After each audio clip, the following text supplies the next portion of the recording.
My name is Tabitha, and I'm 40 years old. My husband, Tom, is 42 and works for a major telecommunications company.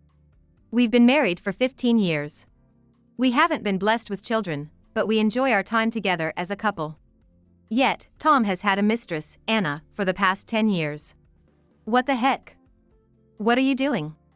Isn't it obvious? I'm moving out, so I called a moving company. What do you mean? How could you deceive me for 10 years? To think you've been supporting a mistress for all this time while acting normal at home is just disgusting. I'll grant you your wish and divorce you. No, I didn't want a divorce. There's a reason for all this. I don't want to hear your excuses. I'm leaving this house right away. This house, which was my grandparents', was extensively remodeled by my father, who paid a lot for it. I've put up not only the furniture for sale but the house as well, so you better leave too. Suddenly, Tom turned pale as I broke the news. Please forgive me, Tom pleaded in a voice as faint as a mosquito's. But my husband was. Why did Tom end up in this situation? Oh, that was stressful. It's been a long day.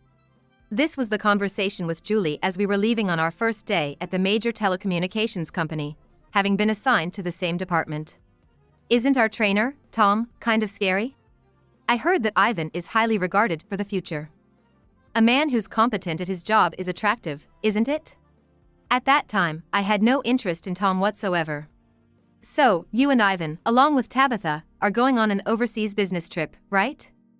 Tabitha is fluent in French and is competent at her work, so it's a natural choice. It was my second year with the company. I wanted to be recognized for my work and build my career. This business trip was an opportunity one had been hoping for. I want you to support me, both professionally and personally. Tom confided in me after we returned. Personally? I mean, I want you to date me with the intention of getting married. I had never considered Tom romantically, but after spending time together on the business trip and having various conversations, I thought we clicked. We could start off just trying it out. That's what he said, and so I began dating Tom with the idea of just trying it out. 2 years later, Tom got promoted to section chief.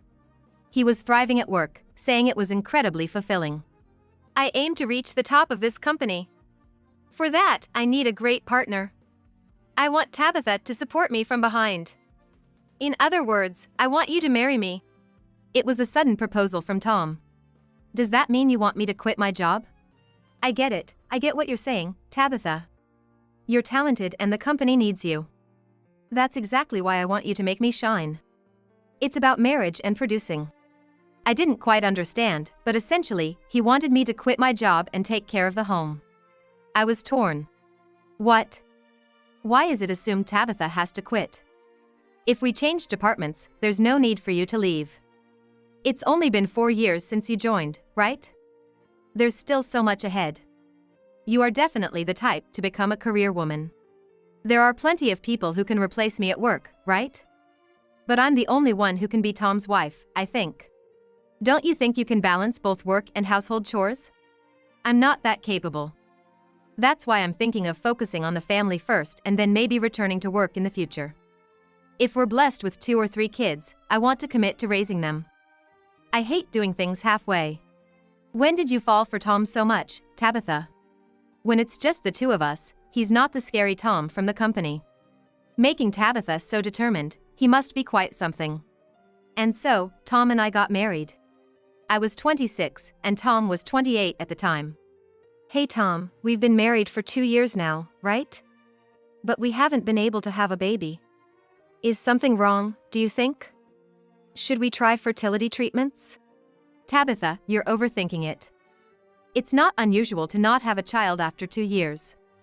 You always talk about wanting kids, but I'm not that keen on them, you know. What? Didn't we promise when we got married? You said it was okay to want them right away and to have 3. No, I haven't forgotten, but you're still 28, Tabitha. There's no need to rush, it'll happen eventually. Tom was optimistic, but I had planned to have children early and return to work once they were older. That's why I quit my job and married Tom. For now, I'll go to a fertility clinic. If it comes to fertility treatments, I'll need your cooperation, Tom. Tom didn't seem to listen or respond. Fertility treatments were physically and mentally challenging. Still, I didn't give up and pursued fertility treatments for 6 years. I might be at my limit. I accidentally let my true feelings slip in front of Tom. Maybe giving up is the only option. Life without kids could be fun in its own way. Hey, Tom, please, would you go get checked for fertility issues just once? What? You think it's my fault? It's not that, but there has to be some reason we haven't been able to conceive. I just want to eliminate the possibilities one by one to find the cause. Please! Tom grumbled but reluctantly agreed to get tested. The results showed that Tom had azoospermia. No wonder we hadn't been able to conceive for 6 years. So what? You think you've drawn the short straw or something? Tom was obviously feeling guilty. He snapped back. I've outperformed men my age at work and became the youngest department head. Not being able to have kids is trivial, not a big deal. I've decided to give up on having children, so can I go back to work? I promise I won't neglect the household chores. You've only got 4 years of work experience and already so confident. At best, you could work a cash register at the local supermarket. You should stop with the job discrimination. I plan to help out at my mother's jewelry store. My mother is a jewelry designer who runs her own store selling her creations. Naming her designs was my only job. But now, I want to work in the store and interact with customers. Here goes Tabitha, bragging about her parents again. Your dad is a bank president, and your mom is a jewelry advisor, right? Grew up overseas, and you have a vacation home in Hawaii, don't you? I couldn't care less about all that. Eventually, Tom consented to me working. One day, as I was coming home from work, I found Kelly, my mother-in-law, standing in front of the house. What are you doing here, Kelly? Oh, it's late, isn't it, Tabitha? How long do you think I've been waiting? I hurriedly let Kelly into the house. I'm sorry for making you wait. If you had let me know in advance, I could have avoided this. Every time I come, this house is so lovely. It's spacious, clean, and simple. I'm jealous. My place is a mess with the grandkids running around, clutter everywhere, and my daughter-in-law is not good at tidying up. If you have 3 grandkids, that's understandable. On the contrary, it must be lively every day. I'm actually jealous. Kelly lives in the countryside with Tom's brother's family. Where have you been until this hour, Tabitha? I was at work. Work. I haven't heard anything about that. Yes, because I haven't mentioned it, I thought but swallowed my words. In a position to work? I haven't heard any news about you having children. Could it be your fault? I hadn't told my mother-in-law about the fertility treatments, let alone that Tom was the reason. Do you intend to go on without having children? You know, a woman is only considered fully accomplished once she has children. They say there's no greater job than raising children. I was hoping for a granddaughter from you, Tabitha. Really, you've been nothing but a disappointment. Afterward, Kelly started complaining about Tom's sister-in-law. Mom had a fight with my brother and his wife. Tom reported after Kelly went to bed. My brother emailed me, saying she stormed out. She's got a tough personality. Seems like she's always arguing with Mom. My brother is caught in the middle, having a hard time. How long does your mother plan to stay here? What's that supposed to mean? You saying she's a burden? No, that's not it. I was thinking about meals and adjusting my work schedule if needed. It's fine if I take some time off from the store, maybe I should take her sightseeing. Kelly had come to our house 3 years ago. Back then, she only stayed overnight, so I wondered if there was somewhere she wanted to go. Yeah, I'd like her to stay and relax. She can't get peace and quiet at my brother's place. All right, I'll make sure your mom gets to visit the places she wants to and do the things she wishes. But as Kelly showed no signs of leaving, I started to feel a bit fed up. Are you sure it's okay for me to go to work, Kelly? It's fine, it's fine. I know my way around the house and the neighborhood by now. Is she planning to stay indefinitely? My bad feeling was confirmed. That's why I'm saying we should live with my mom. I had thought Tom might suggest it someday. My brother and I talked, and his wife can't forgive Mom this time. We have plenty of space here, and it would be helpful for you if Mom took care of the household chores. Absolutely not. but the atmosphere made it hard to say no. I vaguely agreed while trying to figure out a way to send Kelly back. I had made plans to meet Julie, a coworker from my first job. She said she needed to talk. Is this urgent matter about Julie getting married? Both Julie and I are turning 40 this year. Julie is still working at the company where Tom is, and she's sticking to being single. I keep telling you, I'm not going to get married. It's not that I can't, I just choose not to. It feels like our conversations always start this way. Okay, serious talk now. Last Sunday, I saw Ivan, the department head, shopping with a woman and a girl who seemed to be her daughter. Which woman? A former employee of our company. I was her mentor when she was new. But what's bothering me is why she was with Ivan. Actually, that woman, Anna, is the wife of our company's executive director. It's getting hard to keep track of all these characters. The executive director? Isn't he about 60 years old? Exactly. Both the executive director and Anna are on their second marriage. Anna's daughter is from her previous marriage, so she's not his child. There's a 25-year age gap. It must be for the money, and soon she'll be his caretaker. Tom is involved with that woman? It just doesn't sit right with me. So, I did some digging. I once dreamed of becoming a detective, even considered attending detective school. This might be hard for you to hear, Tabitha. Are you saying Tom and Anna have been having an affair? If it were just an affair, it might be better, but can I continue? I was scared, but nodded. Anna was having an affair with the executive director, who left his wife and children to marry her. Anna, being a single mother, probably didn't mind the age difference. This Anna, she's like a femme fatale. I know because I mentored her. At first glance, she seemed like a plain, unsophisticated country girl. But when I saw her recently, she had transformed into someone sophisticated and completely different. Did Anna quit the company after remarrying the executive director? She didn't quit. If she had, none of this with Ivan would have happened. Everyone was walking on eggshells around her because she was the executive director's wife. It would have been easier if she had left. But Anna started acting all high and mighty at the company. Hearing all this, I can't see Tom falling for Anna. Plus, I can't imagine him risking it all for the executive director's wife. Tabitha, think about it.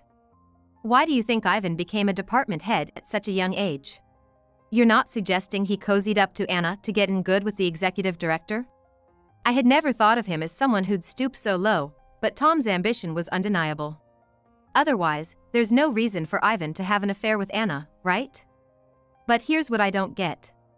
Ivan and Anna have been in a mistress relationship for 10 years. 10 years? I never saw any signs of it. Such betrayal. Are you okay, Tabitha? Can you handle hearing this? I've come this far, I need to hear it all to understand. I think his initial goal was to become a department head, no doubt. But there must have been something about Anna that attracted him. The quiet types are the ones who turn bold when they change. Apparently, this was the kind of interaction Ivan and Anna had. Julie then began to detail more specifically. What? The executive director was abusive? Anna looked like she was about to cry. He's definitely quick-tempered and easily angered. He even tried to lay hands on Marie, so I was desperate to protect her. I don't care what happens to me, I deserve it. But Marie has nothing to do with this. The executive director took on Anna's debt, leaving her unable to defy him. I want to leave the house, but I have nowhere to go, and I don't know what to do. Tom couldn't leave Anna and her trembling shoulders alone upon hearing this. Then, I'll rent an apartment for you. It's no big deal, but will the executive director allow you to separate? I think it'll be fine. He's always saying, "Get out." It's like his catchphrase. That's how Tom ended up renting an apartment for Anna and Marie to live in. Initially, Tom was nervous. He was always on edge, wondering when the executive director would storm in. So, he never stayed overnight at Anna's apartment. Really? You'll really come to Marie's sports day? Isn't there a parents' race for elementary school kids? You're saying you'll do the three-legged race with Marie, as her father? We might come in last, though. This way, Tom actively attended Marie's events. Anyone would think they were a real family. But it's strange. Why did the executive director marry Anna in the first place? They're living separately, and he doesn't show any affection for Marie. What was the point of the marriage? It's like a trophy, isn't it? He's a show-off, always wanting to be the center of attention, right? So, marrying a woman 25 years younger was just about bragging and being praised by others. That was only at the beginning, though. Right after we got married, he'd take me along to parties and show me off. But he gets bored easily. By now, he's lost interest in me. But that makes things easier for me. Being with Ivan like this is much happier by far. It was a clear example of how unhappy women can attract attention. Julie, thank you for looking into all these details for me. What are you talking about? We were peers under Tom. I opposed you marrying him, didn't I? Maybe I anticipated something like this happening. Now you're living with your mother-in-law, right? I didn't want to see Tabitha, who used to shine so brightly, bogged down and struggling in married life. So, from the outside, I appear as a woman burdened with domestic woes. I made up my mind. Well, the lady herself has come to visit. You must really love Tom. The tone was provoking right from the start. Julie had found this address for me. It's okay, my daughter will be late because of her club activities.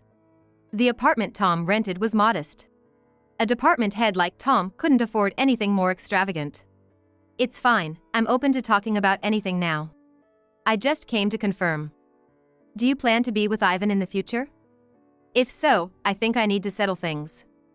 Tom and I have been together for 15 years, and out of those, he's been with you for 10. So, it's proof that he also valued his family life with you. I'm satisfied with my current life. Perhaps it's even better this way. I don't live with my husband but still receive financial support. And Tom is being a good father to my daughter, caring for her. I couldn't be happier.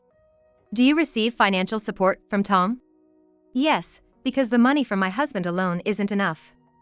It seems he's paying quite a bit in child support to his ex-wife's children. Tom doesn't have other expenses, right? He doesn't have kids with you, and you're working hard. Plus, you don't have a mortgage to pay. Well, he has shown his goodwill. My daughter is in middle school and starting to care about fashion. The three of us even go to the mall together.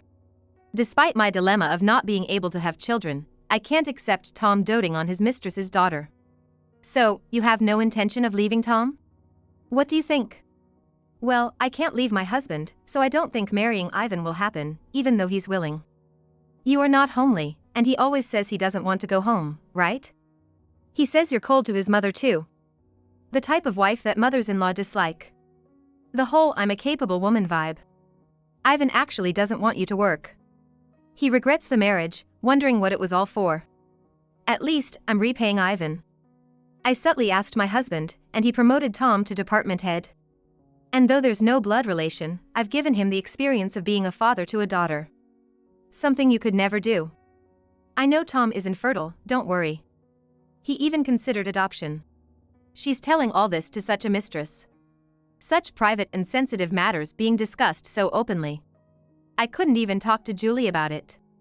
Being loved by two men, I've learned how much it raises one's self-esteem.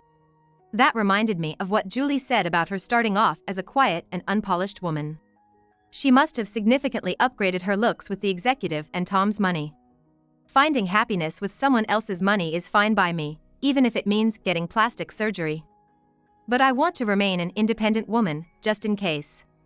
Living smartly is more beneficial, especially for beautiful women. Well, keep up the facade of a married couple. Oh, would you mind exchanging contact information? That settled my feelings. Then haste makes waste. And so, I started making arrangements to sell the house, find a new place, and move. What? What are you doing? Isn't it obvious? I called the movers because I'm moving out. You and your beloved mother-in-law better start looking for a place to live too. The house is already sold. How about you two live in a small apartment together? Or maybe with Anna in her place. For people in that tiny apartment might be a squeeze, though. What's all this commotion? Oh, mother-in-law, I'm leaving, so you and Tom can do as you please. Huh? What are you talking about? I'm divorcing Tom. At that moment, Tom prostrated himself and begged, "Please forgive me." I have nowhere else to go. Oh. What about Anna's place? Tom fell silent. Oh, that's right. You were dumped by Anna, weren't you? Now you really have nowhere to go. Hey, Tom, do you understand why Anna dumped you? If not, let me enlighten you. I played the recording of a phone call I had received from Anna. Tom and I are done. Did you know Tom got fired from the company? My husband found out and publicly humiliated him in front of the employees. Were you pretending to go to work in front of you? Leaving home saying he was going to work but coming straight to me instead. A few days is one thing, but living like that for 2 months? Constantly complaining about the company and you, it just became too much. I'm so glad I never married him. It's just so boring, lying around all day. Maybe the thrill was only there because our affair was a secret. Once the excitement fades, it all becomes dull. He was saying something about running out of money, so I guess it's time to part ways. I'm sorry to you, but he's your problem now. I have no use for him anymore. So, Tom, what do you think about that? Tom was dumbfounded. Now cut off by his mistress and me, what would Tom regret? But don't think I'll let Anna off the hook. I'll be demanding compensation from both Tom and Anna for 10 years of betrayal. I wonder how much I can squeeze out of Tom now that he has nowhere to go. Oh, why don't you go to your brother's place? It'll be fun with the family growing. Tabitha, Tom has a job. If he goes to the countryside, he won't be able to work. It's a waste, especially after he made it to department head. You're really harsh on Tom. Oh. Tom has a job? Tom was trembling and pale. You got fired, right? Told so by the executive director himself? Well, that's expected, considering you were involved with his wife. What are you talking about? The executive director is really clueless, not noticing for 10 years. I didn't notice either. But why? You approached Anna for a promotion, but when did you lose your heart to her? Because she was so homely. Your cooking is delicious, Tabitha, but it's all modern and colorful. I prefer traditional dishes, so she captured my heart that way. Right, Tom is quite the mama's boy. You love the traditional dishes and grilled fish his mother makes.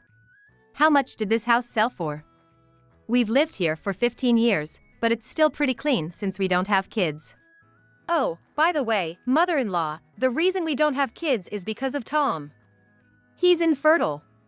How could we have kids then? In times like these, bringing up such disadvantageous information, Tabitha, you really have a terrible personality. It's a blessing to be able to divorce such a woman, Tom. Let's live together. You'll find a job soon enough. You were a department head at such a big company. Do you have money to rent a place? You've been borrowing money from colleagues to support Anna, right? You might have borrowed money from friends from school days without my knowledge. And when that wasn't enough, you borrowed from every consumer finance company, right? Planning to turn to loan sharks next? Sorry, but I want nothing to do with a man drowning in debt. Especially one who pretends to be lavish just to impress his mistress. I wonder what Anna spends all that money on. Looks like the movers are done, so I'll be going. What happened to Tom and his mother afterward? As expected, they went to live with his brother in the countryside, enduring snide remarks but sticking together. And you went through with the compensation claims? Yes, Tom's mother paid from her savings, meant for her retirement. I also claimed compensation from Anna, but the executive director covered for her.